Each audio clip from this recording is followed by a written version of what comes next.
मोटी बहू की कहानी। किशोर जी शहर में रहते थे। उनको एक बेटी और एक बेटा था। बेटे का नाम अनिल और बेटी का नाम लीला था। उम्र होने पर पहले बेटी की और बाद में बेटे की शादी करवाई। बहू का नाम सीमा था। शादी के 2-3 सालों में ही सीमा का वजन काफी बढ़ गया था और वह पहले से दोगुनी मोटी दिखने लगी थी। इस मोटापे की वजह से सीमा को कई लोगों के ताने सुनने पड़ते थे। पड़ोसी पड़ोसी भी उसे मोटी भैंस कहने में हिचकिचाते नहीं थे। कितनी मोटी हो गई है, कैसे दिन पे दिन फैलती जा रही है, देखो जरा भी शर्म नहीं आती। पति बेचारा सूखा जा रहा है, यह देखो खा खा कर कैसे मोटी हो रही है। कुछ इस तरह की बातें अक्सर सीमा के कानों में पड़ जाती थी।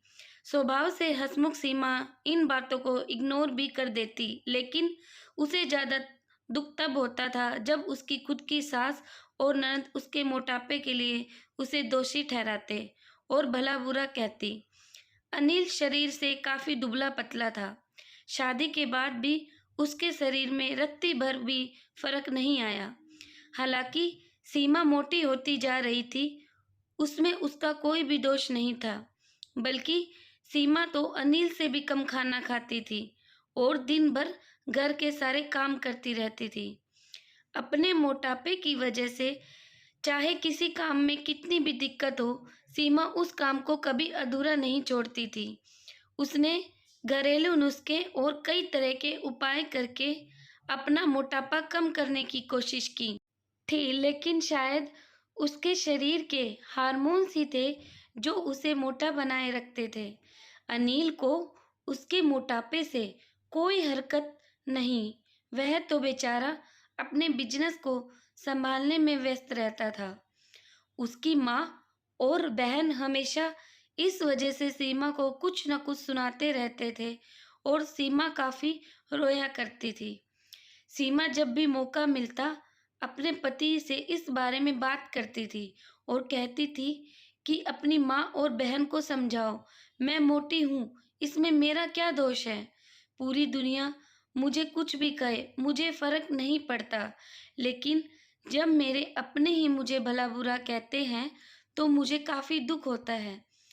ऐसे ही दिन बीतते चले गए। एक दिन सीमा की सास ताजी हवा लेने के लिए जब टेरेस पर गई हुई थी, तब वापस लौटते समय उनका पैर फिसला और सीढ़ियों से वह गिर गई। भाग्य से वह बच गई, लेकिन उनके पैर में बड़ा फ्रैक्चर आया। उनको अब एक जगह से दूसरी जगह जाने में भी काफी दिक्कत होने लगी।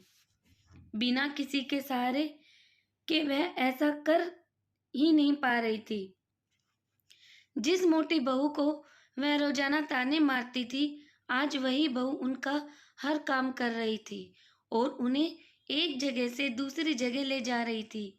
उनका खुद का वजन भी 75 किलो था, जो उनके बेटे अनिल के लिए भी उठा पाना संभव नहीं था। हमको विचार आया कि बहू शरीर से भरी पूरी नहीं होती तो आज उनका क्या होता। सीमा की सास को सीमा के साथ के किए हुए अपने बुरे बर्ताव के लिए पछतावा होने लगा।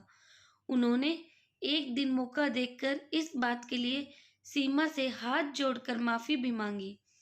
सीमा ने कहा, अरे माँ जी, आप माफी क्यों मांग रही हैं? आप मुझे समझने लगी, मेरे लिए इतना ही बहुत है। उस दिन के बाद सीमा के साथ में कभी भी उसकी मोटापे की वजह से एक शब्द भी नहीं बोला, बल्कि उन लोगों से लड़ जाती जो सीमा को मोटी कहकर उसकी बुराई करते थे। सीमा की ननद भी इस घटना के बाद उसे इस विषय पर कुछ भी नहीं कह सकी। खुश मिजाजी सीमा अब पहले की तरह ही सब कुछ भुलाकर खुश रहने लगी। दोस्तों, हमारे समाज में, हमारे आसपास आपको ऐसे कई लोग मिल जाएंगे जो दूसरों को उनके शरीर की बनावट के हिसाब से गलत नाम देते हैं या उन्हें नीचा समझते हैं। किसी की हाइट कम हो तो उसे नाटा बुलाते हैं, किसी का रंग काला है तो कालिया, कोई हेल्दी है तो मोटा, किसी के बाल कम हैं तो टकला। हमें ऐसी सोच को पूरी तरह खत्म करना होगा और यह समझना होगा कि बाहरी स्वरूप ज़्यादा मायने नहीं रखता, मायने रखता है भीतरी खूबसूरती, स्वभाव और विचार। एक न एक दिन तो शरीर चला जाता है, पीछे रह जाता है तो स्वभाव। दोस्तों, आशा करती हूँ आपको ये कहानी पसंद आई होगी। इसी तरह की नई नई कहानी के लिए प्लीज़ चैनल को लाइक, शेयर एंड सब्सक्राइब जरूर करें। धन्यवाद।